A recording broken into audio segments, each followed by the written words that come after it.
Makhluk hidup senantiasa berkembang biak. Akibatnya terjadi persaingan di antara makhluk hidup di daerah itu untuk mendapatkan makanan. Di samping itu, lingkungan pun sering mendatangkan kesulitan.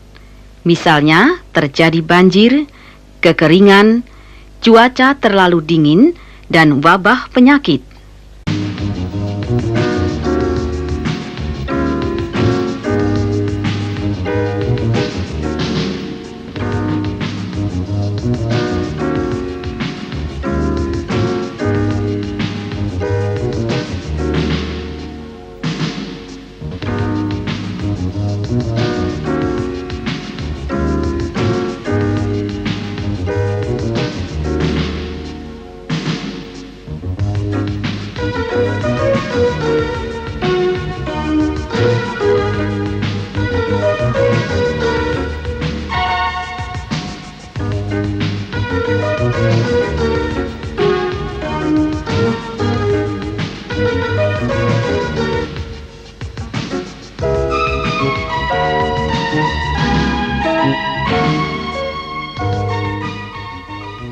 Setiap makhluk hidup mempunyai tempat hidup tertentu, dan setiap makhluk hidup memerlukan tempat hidup yang sesuai. Tempat makhluk-makhluk tersebut tinggal disebut habitat. Dengan mengetahui habitatnya, mudah bagi kita untuk mengetahui dan menemukan makhluk hidup tersebut.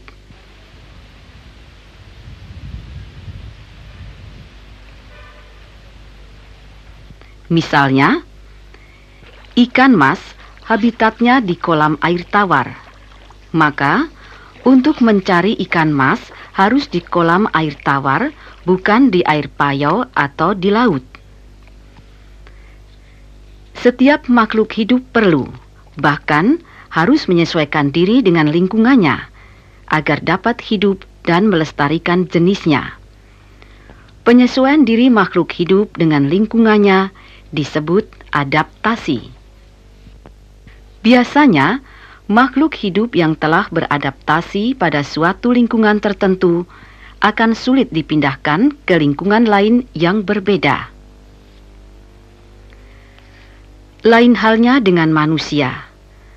Dengan pikiran dan kemampuan otaknya, manusia mampu mengubah lingkungannya yang tidak sesuai dengan dirinya menjadi lingkungan yang sesuai dengan keinginannya. Manusia dapat hidup di berbagai lingkungan.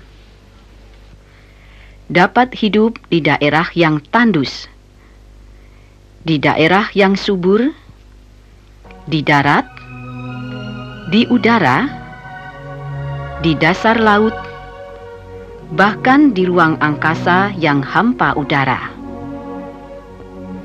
Hal itu disebabkan karena manusia dapat menyesuaikan diri dan mampu mengubah alam agar sesuai dengan kebutuhannya. Inilah keistimewaan manusia dibandingkan dengan makhluk hidup lainnya. Ada 3 macam cara adaptasi makhluk hidup terhadap lingkungannya, yaitu: pertama, adaptasi morfologi atau penyesuaian bentuk tubuh atau alat-alat tubuh. Kedua, adaptasi fisiologi atau penyesuaian fungsi alat-alat tubuh. Ketiga, adaptasi tingkah laku atau penyesuaian dalam bentuk tingkah laku. Marilah kita pelajari ketiga macam cara adaptasi ini. Pertama, adaptasi morfologi. Adaptasi morfologi ialah penyesuaian bentuk tubuh atau alat-alat tubuh terhadap lingkungannya. Misalnya, berbagai bentuk paruh burung disesuaikan dengan jenis makanannya. Paruh burung nuri disesuaikan dengan makanannya yang berupa biji-bijian. Paruh burung elang yang runcing dan agak panjang digunakan untuk merobek mangsanya yang berdaging. Adaptasi morfologi Dapat juga kita lihat dari adanya berbagai bentuk kaki burung disesuaikan dengan cara hidupnya. Pada burung buas, misalnya elang dan rajawali, terdapat jari yang pendek dan cakar yang kuat untuk mencengkeram mangsanya. Apabila sedang mencengkeram mangsa, jari depannya dapat diputar ke belakang. Burung pemanjat, misalnya burung pelatuk, jari kakinya 2 ke depan dan 2 ke belakang sehingga mudah digunakan untuk memanjat. Katak mempunyai selaput renang pada jari-jari kakinya. Unta mempunyai kantung air untuk mengatasi kekeringan di padang pasir. Sekali minum, unta dapat menghabiskan kurang lebih 130 liter air dan dapat bertahan tanpa minum selama 3 minggu. Tumbuhan yang hidup terapung di air seperti enceng gondok dan teratai mempunyai alat pengapung berupa rongga-rongga antar sel yang berisi udara. Tumbuhan ini sekarang melekat pada dasar air, sedangkan daunnya berada di permukaan air. Tumbuhan ini mempunyai saluran udara di dalam tangkai daun yang panjang atau di dalam batangnya, sehingga oksigen dapat sampai ke akar yang berada di dasar air. Daun-daun teratai yang lebar berfungsi untuk melakukan penguapan dan pernafasan secara efektif. Tumbuhan kaktus menyimpan air di dalam batangnya yang tebal dan dilapisi semacam lilin tebal untuk menghalangi penguapan yang berlebihan. Daun-daunnya sangat kecil, berupa sisik, bulu, atau duri. Daun-daun yang sangat kecil itu menangkap tetes-tetes embun. Akar kaktus sangat panjang dan menyebar untuk menyerap air dari daerah yang luas. Tumbuhan yang dapat menyesuaikan hidupnya di lingkungan basah maupun kering, misalnya jati, akasia, kapuk randu, dan flamboyan, akan menggugurkan daun-daunnya pada musim kemarau dan rimbun kembali pada musim hujan.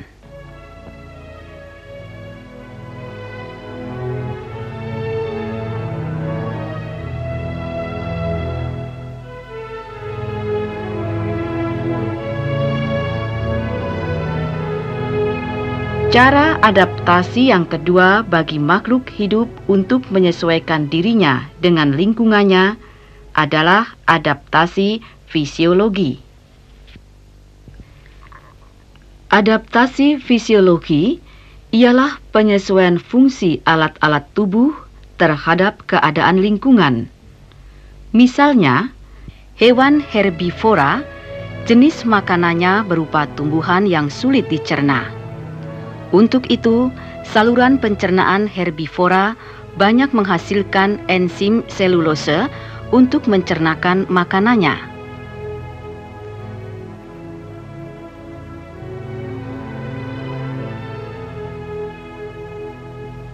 Kelenjar keringat banyak mengeluarkan keringat pada waktu hari panas.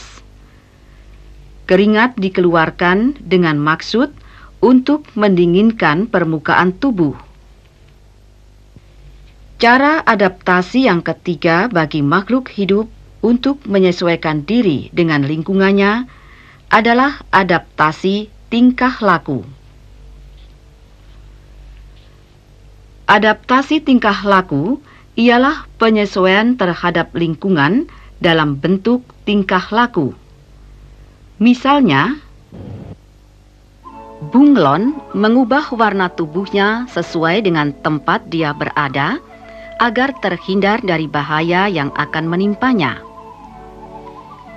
Hewan berkaki seribu akan menggulung badannya jika menghadapi bahaya untuk melindungi bagian tubuh bawah yang lunak.